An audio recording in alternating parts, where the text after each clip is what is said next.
თბილისი პიანო ფესტი 2026 დასრულდა. ღონისძიება პიანისტისა და ფესტივალის დამფუძნებლის დუდანა მაზმანიშვილის, მაესტრო კარლო პონტისა და საქართველოს ეროვნული სიმფონიური ორკესტრის კონცერტით დაიხურა. აღსანიშნავია, რომ საქართველოს კულტურის სამინისტროს, თბილისის მერიისა და შემოქმედებითი საქართველოს მხარდაჭერით ფესტივალი წელს მეშვიდედ ჩატარდა. ორი კვირის განმავლობაში დედაქალაქმა კლასიკური მუსიკის არაერთ გამორჩეულ ხელოვანს უმასპინძლა.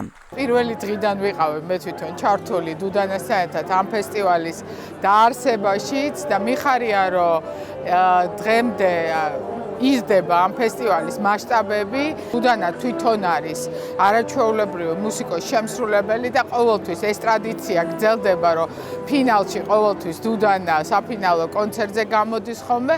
ვფიქრობ, რომ კარგი ტრადიციაა ისიც, რომ ღიაცის ქვეშ და ადამიანებს ეძლევათ საშუალება, რომ კლასიკურ მუსიკას ეზიარონ. არაჩვეულებრივი არტისტები არიან, როგორც ყოველთვის ამ ფესტივალზე და მინდა დუდანას და მის გუნდს ძალიან დიდი მადლობა გადაუხადო. ძალიან ბედნიერი ვარ, მეშვიდედ ჩატარდა თბილისი პიანო ფესტი, ძალიან წარმატებული კონცერტით დასრულდა დღევანდელი საღამო.